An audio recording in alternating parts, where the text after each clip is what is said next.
Hi friends, आज के इस वीडियो में हम बात करेंगे केन बेतवा लिंक प्रोजेक्ट की। केन बेतवा लिंक परियोजना क्या है, ये चर्चा में क्यों बना हुआ है, आज के इस वीडियो में हम लोग डिस्कस करेंगे।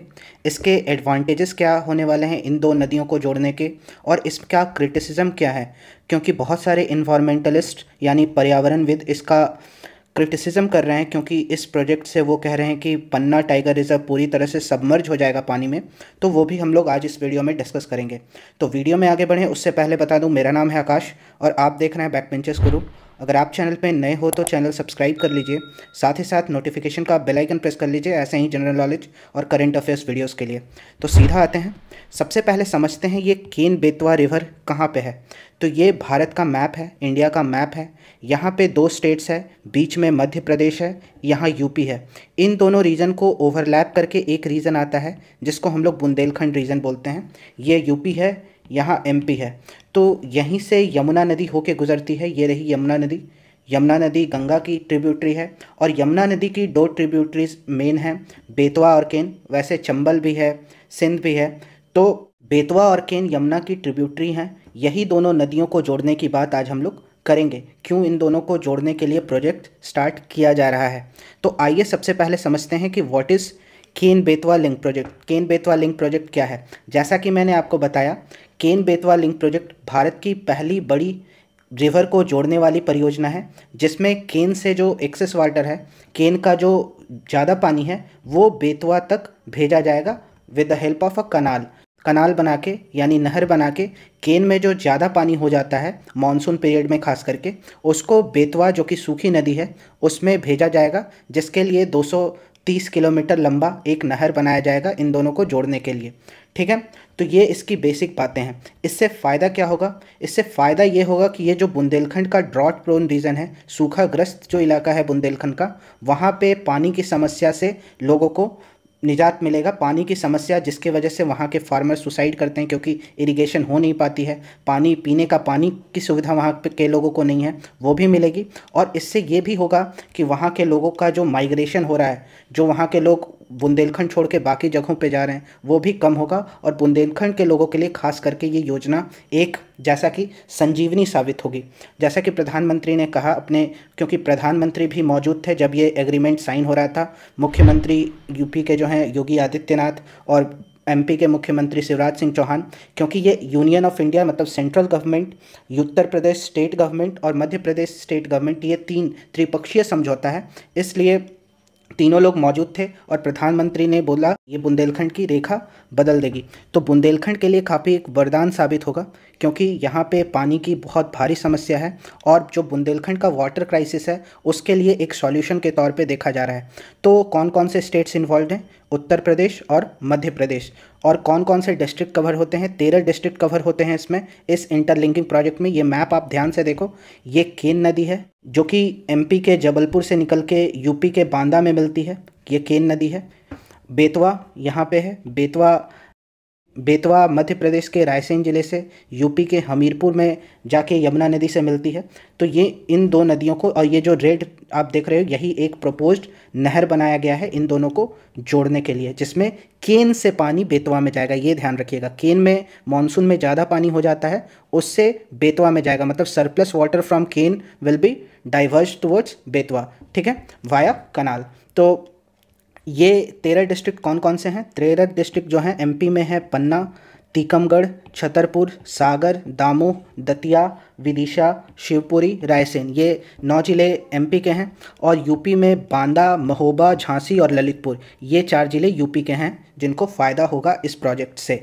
तो इस प्रोजेक्ट का कॉस्ट टोटल 37,600 करोड़ रुपए है, जो मिनिस्ट्री ऑफ जल शक्ति इम्प्लीमेंट कराएगा। मिनिस्ट्री ऑफ जल शक्ति के under national water development agency आती है।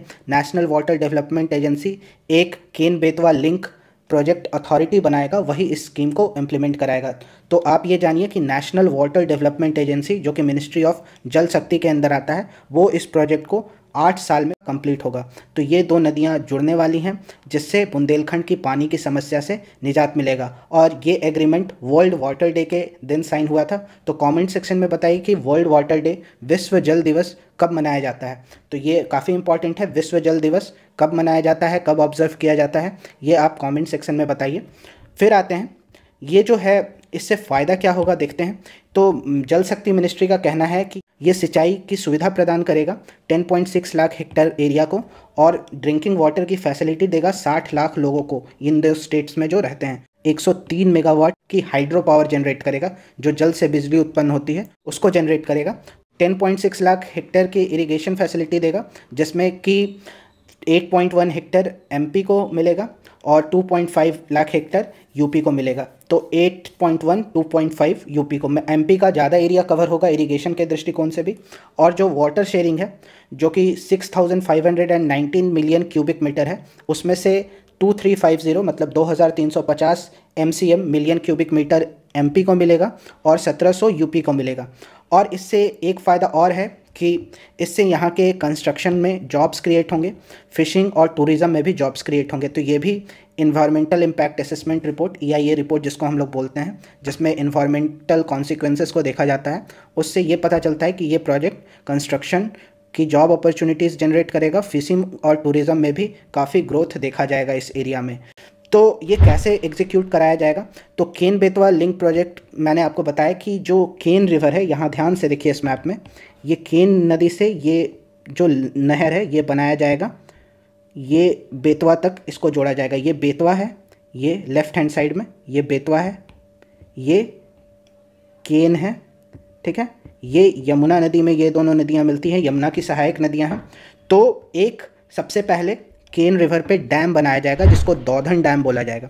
तो दौधन डैम बनाया जाएगा जो कि 2 किलोमीटर चौड़ा होगा। तो दौधन डैम फर्स्ट फेज़ में बनाया जाएगा जो कि काफ़ी इंपॉर्टेंट है। दौधन डैम के बाद इन दोनों को एक कनाल से जोड़ा जाएगा, नहर से जोड़ा जाएगा। फिर ओर रिवर पे, ओर रिवर एक ट्रिब्यूटरी है बेतवा की ही, तो बेतवा की सहायक नदी है ओर रिवर, जो कि ये रिवर है। इस पे एक लोअर ओर डैम बनाया जाएगा, ठीक है। फिर एक कोठा बराज बनाया जाएगा, ये आप मैप में ध्यान से देखो, कोठा बराज प्रोजेक्ट, ये सारे इसी लिंकिंग प्रोजेक्ट के पार्ट हैं। फिर कोठा प्रोजेक्ट के बाद, कोठा बराज के बाद बीना कॉम्प्लेक्स मल्टीपर्पज़ प्रोजेक्ट बनाया जाएगा। तो ये 4 इंपॉर्टेंट हैं। सबसे पहले दौधन डैम, फिर कनाल से लिंक किया जाएगा जो कि 230 किलोमीटर के लगभग में, एग्जैक्टली अगर देखें तो 221 किलोमीटर अभी बात चल रही है, तो उससे जोड़ा जाएगा इन दो नदियों को। फिर उर नदी पे एक प्रोजेक्ट बनाया जाएगा, लोअर ओर प्रोजेक्ट। फिर कोठा बराज बनाया जाएगा, कोठा बराज भी बेतवा नदी पे ही बनाया जाएगा। और बीना कॉम्प्लेक्स मल्टीपर्पज़ प्रोजेक्ट भी इस हिस्से का, इस लिंकिंग प्रोजेक्ट का एक पार्ट है। तो इसको एग्जीक्यूट ऐसे किया जाएगा, जैसा कि मैंने आपको बताया, नेशनल वाटर डेवलपमेंट एजेंसी जो कि मिनिस्ट्री ऑफ जल शक्ति के अंडर आता है, वो इसको इम्प्लीमेंट कराएगा और एक केन बेतवा लिंक प्रोजेक्ट अथॉरिटी बनाएगा जो कि 8 साल में इस प्रोजेक्ट को कंप्लीट कराएगा। 37,600 करोड़ रुपए की लागत से बनेगा और 90% जो कि टोटल कॉस्ट आएगा उसका सेंटर बेयर करेगा। सेंट्रल गवर्नमेंट इसको प्रोजेक्ट को एग्जीक्यूट करेगी, 90% कॉस्ट इसका बेयर करेगी, ठीक है। अब आते हैं इसके एडवांटेजेस क्या क्या होंगे। जैसा कि मैंने आपको बताया, बुंदेलखंड में पानी की काफ़ी समस्या है, सूखाग्रस्त इलाका है, तो इस रिवर के लिंकिंग से एक ड्रॉट की जो सिचुएशन आती है उससे निजात मिलेगी बुंदेलखंड के लोगों को, खास करके इन 13 जिलों में जिसकी हमने बात की। फिर फार्मर्स को बेनिफिट मिलेगा, उनको इरीगेशन की सुविधा मिलेगी, जिससे फार्मर्स सुसाइड जो कि बुंदेलखंड रीजन में काफ़ी ज़्यादा देखा जाता है, और उससे उनको छुटकारा मिलेगा, वो लोग फसलें उगा पाएंगे। और ये जो सेमी एरिड रीजन बनता जा रहा है बुंदेलखंड का, उसको एक तरह से हरियाली मिलेगी। तीसरा है कि इलेक्ट्रिसिटी प्रोडक्शन होगा, जैसा कि हमने बात की, 103 मेगावाट हाइड्रो पावर जनरेट होगा, जिससे आसपास की इलेक्ट्रिसिटी की भी समस्या से हल मिलेगा। और 103 मेगावाट तो हाइड्रो पावर जनरेट होगा और 27 मेगावाट सोलर पावर भी जनरेट करने का लक्ष्य रखा गया है, ठीक है। और ड्रिंकिंग वाटर फैसिलिटी जो कि इंडियन गवर्नमेंट की एक फ्लैगशिप स्कीम है, हर घर नल से जल, जो कि जल शक्ति मिनिस्ट्री का एक फ्लैगशिप स्कीम है, उसके तहत भी 62 लाख पीपल को ये जो लिंकिंग प्रोजेक्ट है उससे पीने का पानी भी मिलेगा। तो बहुत बड़ी पॉपुलेशन को इससे फ़ायदा होने वाला है। अब इसके क्रिटिसिज्म क्या क्या हैं? बहुत सारे पर्यावरणविद, इन्वायरमेंटलिस्ट, इन्वायरमेंटल एक्टिविस्ट इस पर सवाल उठा रहे हैं, क्योंकि ये जो नदियों को जोड़ने का प्रोग्राम है, आप ये मैप में देखो, ये केन नदी में सबसे पहले एक डैम बनाया जाएगा और केन का पानी बेतवा में ट्रांसफ़र किया जाएगा। तो केन नदी पन्ना टाइगर रिजर्व के पास से होके गुजरती है और पन्ना टाइगर रिजर्व सबमर्ज हो जाएगा, ऐसा कहा जा रहा है, जब डैम बनाया जाएगा। जो दौधन डैम की बात हम लोग अभी समझे थे, तो दौधन डैम की वजह से ये जो पन्ना टाइगर रिजर्व है, खास करके जो केन घड़ियाल सेंचुरी है, घड़ियाल वहाँ का एनिमल है, तो वो पूरी तरह से सबमर्ज हो जाएगा। तो ये पन्ना टाइगर रिजर्व और पन्ना टाइगर रिजर्व के आसपास के एरिया को सबमर्ज कर देगा, क्योंकि वहाँ पे एक तरह से डैम बनाया जा रहा है और पानी आसपास तो पूरी तरह से फैल जाएगा। तो पन्ना टाइगर रिजर्व खतरे में है, ये इन्वायरमेंटलिस्ट बता रहे हैं। ठीक है, 4200 हेक्टेयर जो रिजर्व का एरिया है वो स्वेप्ट हो जाएगा, वो ख़त्म हो जाएगा इस प्रोजेक्ट के तहत, सबमर्ज हो जाएगा। तो ये एक पहला क्रिटिसिज्म है बड़ा। दूसरा है कि नदियों को जोड़ने का काम सिंपल नहीं है कि दो पॉइंट को जोड़ दिए, इसमें इकोसिस्टम में बदलाव आता है, क्योंकि नदियाँ अपने साथ मिनरल कैरी करती हैं, सेडिमेंट्स कैरी करती हैं, एक पूरा इकोसिस्टम होता है रिवर का अपना।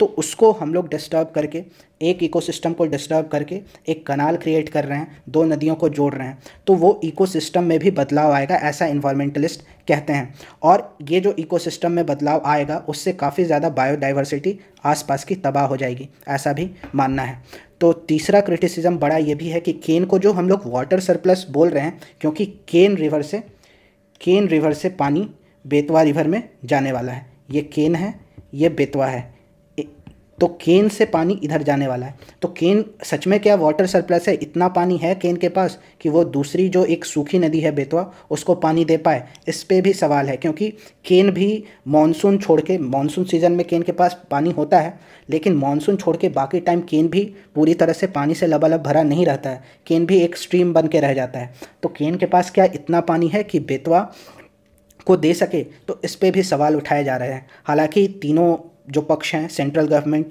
उत्तर प्रदेश की सरकार और मध्य प्रदेश की सरकार, सेम पेज पे आ गए हैं। पहले यूपी और एमपी के बीच थोड़े डिफरेंसेस थे अबाउट शेयरिंग ऑफ वाटर को लेके, वाटर शेयरिंग को लेके दोनों राज्यों के बीच समस्या थी, जिसको अब सुलझा लिया गया है। ठीक है, अब इस समस्या के तहत जैसा कि मैंने आपको बताया क्या क्या शेयर रहेगा यूपी और एमपी का। ठीक है, तो खास करके नॉन मानसून सीजन में दोनों राज्यों के बीच पानी को लेकर समस्या थी, क्योंकि मानसून में तो सारी नदियां लगभग भर ही जाती है, लेकिन नॉन मानसून सीजन में पानी की समस्या आती है, तो ये भी देखना होगा। ठीक है, लेकिन कॉस्ट बेनिफिट एनालिसिस इसका ज़रूर हुआ है, इसके फ़ायदे क्या क्या हैं और नुकसान क्या क्या हैं। ज़रूर इसके फ़ायदे ज़्यादा होंगे, तभी सरकार ने इतना बड़ा फैसला लिया है। खास करके बुंदेलखंड एरिया काफ़ी अंडर डेवलप्ड हो रहा था, माल न्यूट्रिशन बढ़ रहा था, फार्मर सुसाइड रेट काफ़ी ज़्यादा बढ़ रहा था और काफ़ी सूखाग्रस्त इलाका बनता जा रहा था बुंदेलखंड, और अंडर डेवलपमेंट काफ़ी एक बड़ी समस्या थी। तो होप कर रही है सरकार, ऐसा सरकार मान रही है कि ये जो इंटरलिंकिंग प्रोजेक्ट है उसकी वजह से ये रीजन का डेवलपमेंट होगा। खास करके वाटर मैनेजमेंट बहुत ही क्रूशल है, जैसा कि प्रधानमंत्री मोदी ने कहा है कि वाटर मैनेजमेंट देश को आगे बढ़ाने में बहुत ज़्यादा क्रूशल होने वाला है। ठीक है, अब आते हैं कि क्या ये एकमात्र इंटरलिंकिंग प्रोजेक्ट है? नहीं, ऐसे बहुत सारे प्रोजेक्ट हैं इंडिया में जो कि आने वाले समय में आपको देखने को मिलेंगे। नेशनल इंटरलिंकिंग प्रोजेक्ट जो है, नेशनल रिवर लिंकिंग प्रोजेक्ट, उसको पहले नेशनल पर्सपेक्टिव प्लान के तहत इन्विसाइज किया गया था। मतलब नेशनल पर्सपेक्टिव प्लान 1980 में जो आया था, वो नदियों को जोड़ने के बारे में एक प्लान लेके आया था, जहाँ भी ज़्यादा पानी है वहाँ से सरप्लस वाटर को डेफिसिट एरिया में ट्रांसफ़र किया जाएगा। तो ये नेशनल पर्सपेक्टिव प्लान अब नेशनल रिवर लिंकिंग प्रोजेक्ट के नाम से जाना जाता है। अब इसके तहत 30 लिंक्स को एस्टैब्लिश करने वाली है सरकार। ऐसा सरकार सोच रही है कि 30 जो नदियां हैं उनको जोड़ा जाएगा।